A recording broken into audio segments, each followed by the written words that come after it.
guys, and welcome back to my channel. Welcome to Vlogmas Day 14. I can't believe we are already at day 14, but here we are. Today we are going to be talking about the 12 books, my top 12 books of 2022. I did this last year. It was hard to pick my top 12 books last year. This year, y'all, I'm not okay. Trying to narrow this down to 12 books has been so hard. I did it though. I picked 12 books, and I'm still not 100% sure about this list, but this is what we're gonna run with. So my top 12 books of 2022, I have 6 physical books, 6 Kindle books to talk about today. And if you've watched any of my videos, you've heard me talk about most of these books. I talk about these books all the time. I am obsessed. But to start things off, we're gonna go a physical book and then a Kindle book. We're just gonna flip-flop between the two. A Court of Mist and Fury. Now, if y'all know my struggle with trying to get through ACOTAR, I tried to read ACOTAR.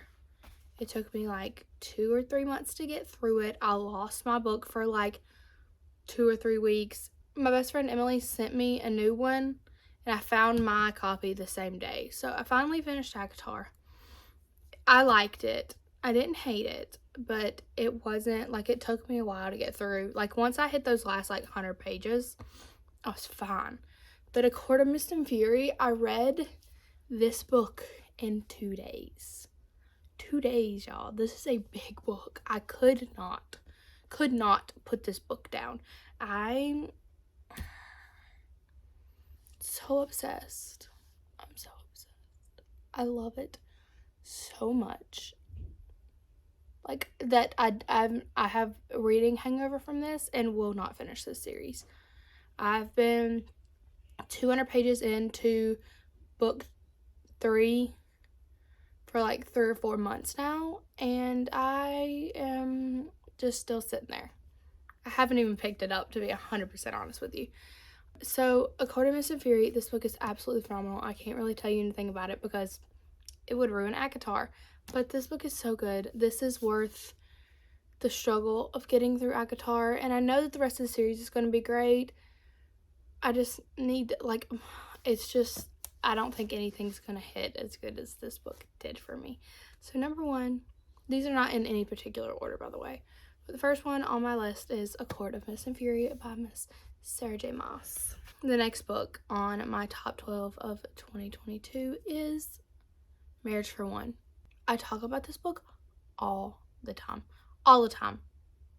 I think about it all the time. I love this book so much. I really need to read more from LMAs because I'm so obsessed with this book. This is the first book I read in 2022, and I'm still thinking about it, still talking about it. I'm considering it being the first book that I read in 2023 and just making it a tradition because I love this book so much and I really want to revisit that world. So maybe you'll see me talking about this book again in my January wrap-up. But Marriage for One, this is fake dating / marriage. This is billionaire romance. It's Jack and Rose. She owns like a little coffee shop, which is like the cutest thing. It's such a good, like, cozy, warm book, but also the angst. I love that book so much. I'm going to probably definitely reread it in January. I really want the physical copy. All of these books that I'm talking about that I've already read on Kindle, don't say anything if you see me buying them all in physical copy, because I have so many books on a list right now that I want to buy physical copies of that I've read on Kindle that I've started a separate Amazon wish list for it. I have like my regular book wish list, and now I read this book and now I need a physical copy of a book wish list. So I can keep things separate because I need to know what I need to read and what I need to buy. That's the difference between those two. Okay. Anyway, next. I don't know if I want to talk about this one. I have a stack right here. So we're just gonna skip that one for a minute and talk about After. It was hard for me to decide if I wanted to do After or if I wanted to do After We Fell, which is probably my favorite in the series. I don't know where it is. I don't know where it is. I have books scattered everywhere from filming last week, but it's somewhere. I had a really hard time deciding if I wanted to put After or After We Fell in this. After We Fell is probably my favorite in the series, but After made it in because, like, this started such an obsession for me this year. I read the graphic novel first because I've seen this everywhere. Everyone has seen this everywhere. I'm very much part of the Harry Styles community on Twitter, and they hate this book, but they still talk about it a lot. So, if you didn't know, this is a Harry Styles One Direction fanfic, but all the names are changed in the physical copies. The Wattpad ones were the same names. Anyway, so, my hair is still very curly. Like, my curls have not fallen at all yet. I read the graphic novel. I loved it. I was very interested, intrigued. I had never seen the movies. I really didn't know anything about it other than it was a Harry Styles fanfic. And then I finally picked up the full book after I loved the graphic novel, and I'm so glad I did. This is literally such a good book. I'm so obsessed with it. I'm going to read you the back of this book just in case you don't know what After is about. I've talked about these books so much. I'm going to go ahead and preface this. This is a very toxic relationship. This is not what we want in real life, but it's fun to read about it. So, this is the synopsis of After. Tessa is a good girl with a sweet, reliable boyfriend back home. She's got direction, ambition, and a mother who's intent on keeping her that way.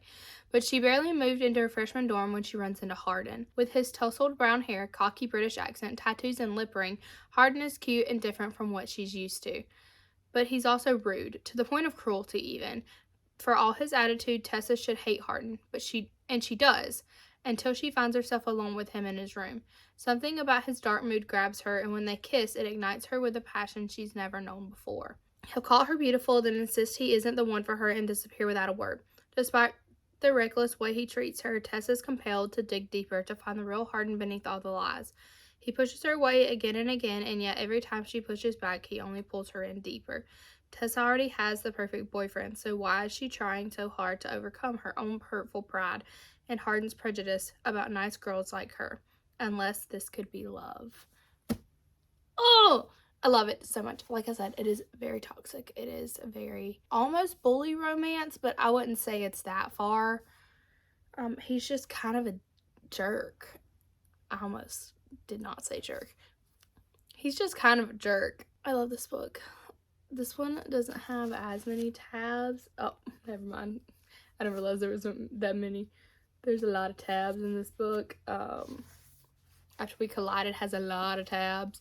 I haven't physically tabbed After We Fell. I have like I just have to go through and actually tab where I've highlighted and written in it and stuff, but I annotated the crap out of these books. I really want to reread this series eventually because it literally grabbed a hold of me, and I wanted to do nothing but read this series and watch these movies and live in this world. I loved it so much. Next over here on my Kindle list is Change on the Fly. This kicked off my love for Miss Marin Moore, and y'all know I love me some Marin Moore books. Change on the Fly was the first one I read. It is the first in the Totally Pucked series. It is my favorite in the Totally Pucked series. It still just holds like a special place in my heart. I love this book so much.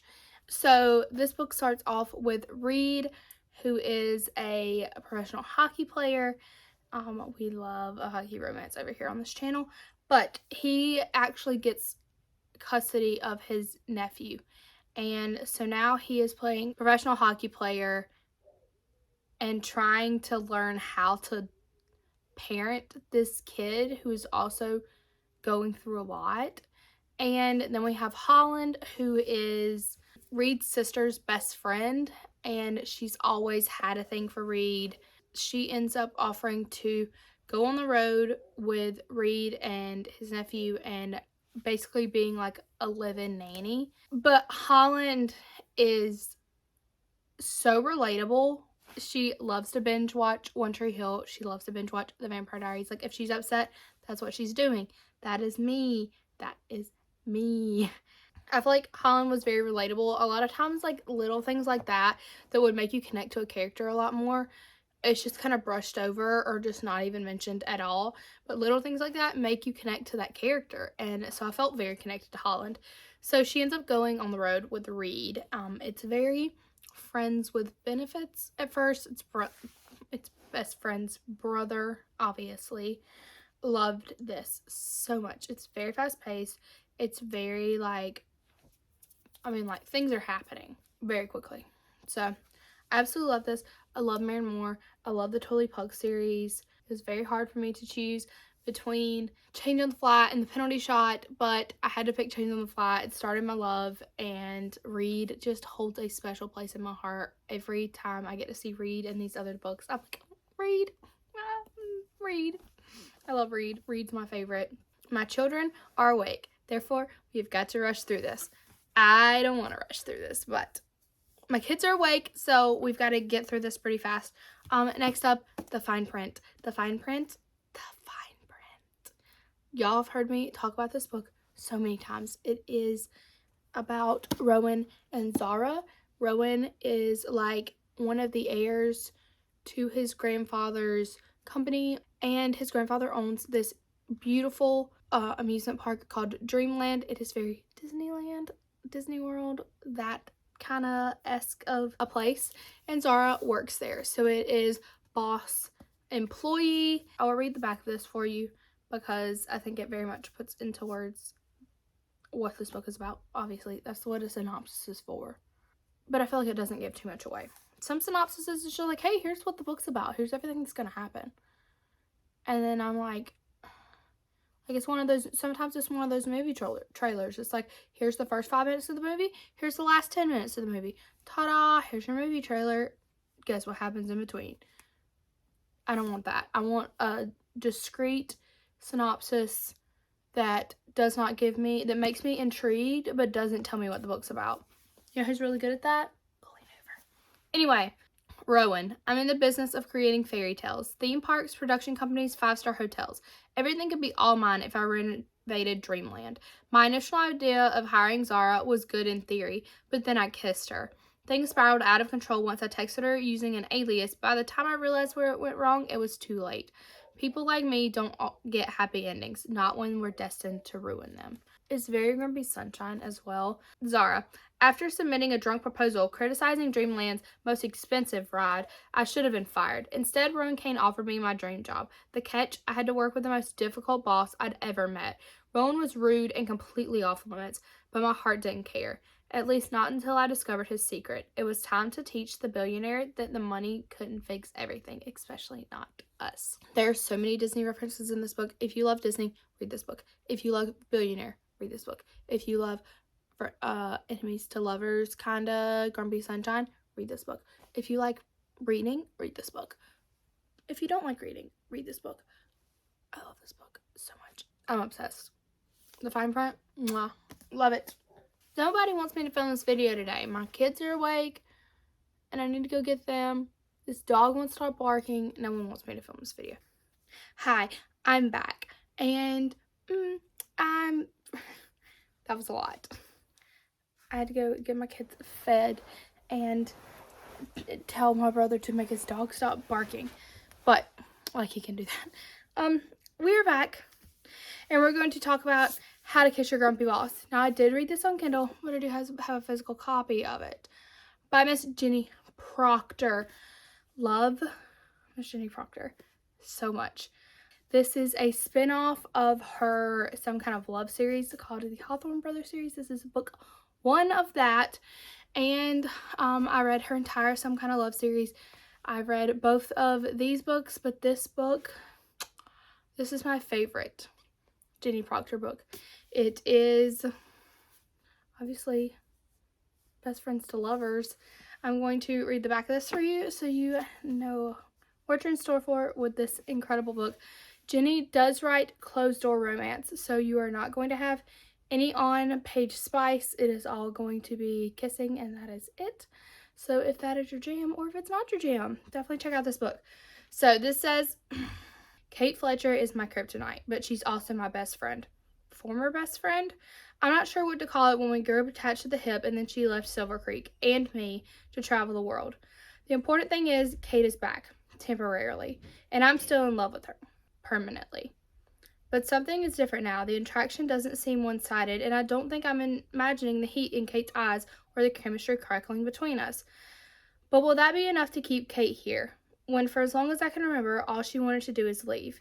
I'm determined to give her reason to stay, family, connection, roots, and me. I'll have to start with sparks and fire, but if I take this step, there is no turning back to a simple friendship. And if she doesn't feel the same way, I might lose her again. This time, for good. Oh, it's so good. This is the best Jenny Proctor book I have ever read. And I've read a lot of them. So, trust me that this is phenomenal. One of the best books I read this year. I'm absolutely obsessed with it. Alright, let's talk about another one of my physical books. Let's talk about Brutal Princess, if you look. Now, it was so hard. Y'all, it was so hard for me to only put one Sophie Lark book on here. I tried to do one per author. I tried to not put multiple of the same author on here, and that was so hard. I'm trying to make it be a different group, not just like 6 Sophie Lark books. So I picked Brutal Prince because it wasn't the first Sophie Lark book I read. The Air was the first Sophie Lark book I read, which don't do that. Don't do that. Don't let that be the first Sophie Lark book you read, and let this be the first Sophie Lark book you read, which is another reason I put it on here. And I'm literally so obsessed with this book. I still think about this book all the time. This is Callum and Ada. It is fake marriage. It is forced proximity. It is all the best stuff in a book. So this says, he is no Prince Charming. This is Mafia. It is lighter Mafia, nothing too crazy, but it says, he is no Prince Charming. Callum Griffin is the heir to the Irish Mafia. He's ruthless, arrogant, and he wants to kill me. We got off on the wrong foot when I set a very small fire in his house.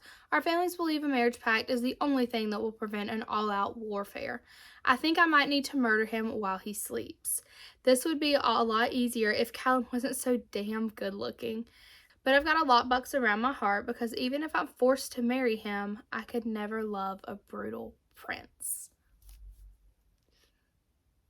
I love this book. Callum and Ada are incredible. Ada in general is just so freaking cool.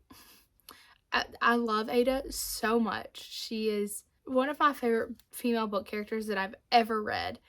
So Brutal Prince by Sophie Lark is on the top 12 books of 2022 list, and I'm so glad that I picked up reading Sophie Lark this year. I'm so obsessed with this series, with every book that I've ever read of hers, but especially this one. Okay, next we're going to talk about Long Way Home. This is the third book in the Midnight in Dallas series by Melissa Grace. I picked up and read this entire series very quickly. I loved all of the books, but Long Way Home is my favorite. I am so obsessed with this book, and the couple in it is just so perfect. I'm going to read the synopsis for you on this. Definitely check out this whole series because it is, the Midnight in Dallas is a band, so you get that musician vibes. It takes place in Nashville, which I absolutely love. I love the city of Nashville. Jo Kingsley is having a really bad day, and nothing is going according to plan. After her life goes up in flames, literally, she returns home to Nashville to figure out her next move. Soon after she arrives, Jo finds herself alone in a bar, licking her wounds when a knight in shining leather jacket unexpectedly comes to her rescue. Suddenly, the girl who always had a plan finds herself throwing caution to the wind. Derek Knight is longing to be free from everyone's expectations and from the past he can't escape.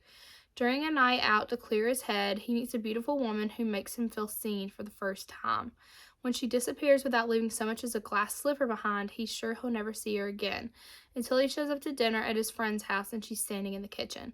When Joe and Derek reconnect, they give each other the courage to be their true selves, and their lives start to change for the better.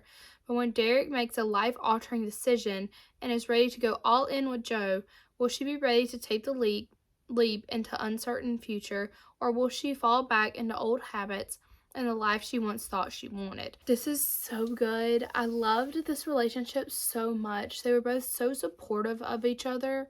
There are some conflicts, obviously, but they were very supportive of each other. It was such a cute little, like, spicy rom-com. I loved it so much. I love Melissa Grace. She is an author that I found this year that I'm absolutely in love with.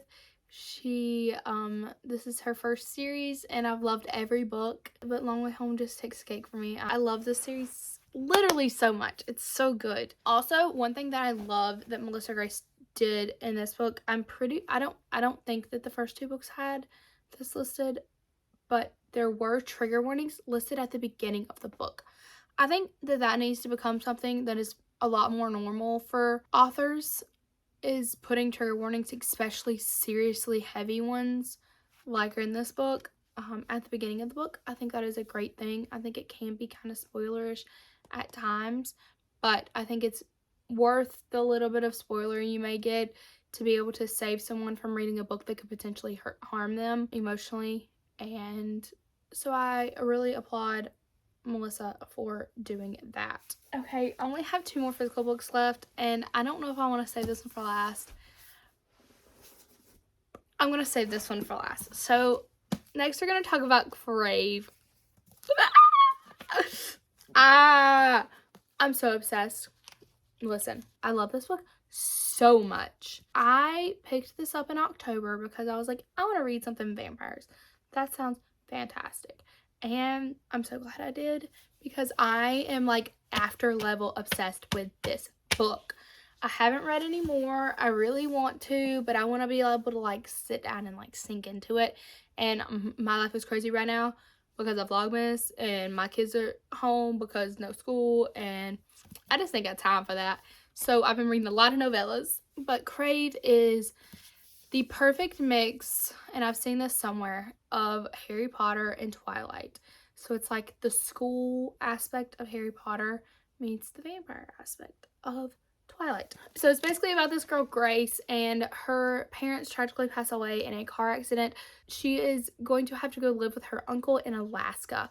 Her uncle is the dean of this huge private school, and so she is forced to go to this school and live in this school. It's like a boarding school where you like stay there. So she's forced to this school where she knows no one but her cousin and her uncle, and things are a little weird at this school. They're a little different. So she meets this guy named Jackson Vega, and that's all I'm really going to tell you. I'll read you this though.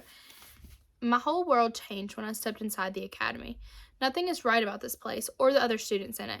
Here I am, a mere mortal among gods or monsters. I still can't decide which of these warring factions I belong to, if I belong at all. I only know the one thing that unites them is their hatred of me. Then there's Jackson Vega, a vampire with deadly secrets who hasn't felt anything for 100 years. But there's something about him that calls to me, something broken in him that somehow fits with what's broken in me, which could spell death for all of us. Because Jackson walled himself off for a reason, and now someone wants to wake a sleeping monster, and I'm wondering if I was brought here intentionally as the bait. And then, like, in the letters, there are, sorry for the bad reflection, there are red letters, and it spells monster. I love that. I love this book. It is YA, so nothing crazy, spicy, or anything. I love Crave so much. This book is so freaking good. If you want a good vampire romance, vampire book. If you want a good vampire book, read Crave. If you loved Twilight, read Crave. Next, we're going to talk about Icebreaker by Miss Hannah Grace. I'm obsessed with this book. Let me tell you right now how obsessed I am with this book. It is Nathan and Stassi, and it is hockey player ice skater, and they both go to the same college, It's kind of forced proximity because they're forced to share the same ice rink. It's got a little bit of like friends with benefits.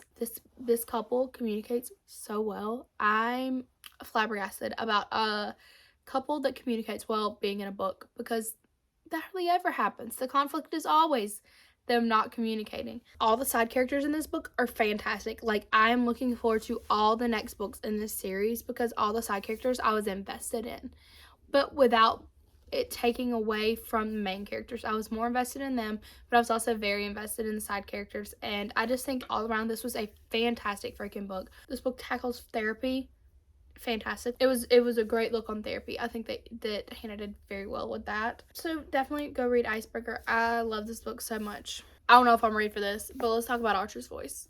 Every time I talk about this book, I cry. I've cried twice on this channel talking about this book.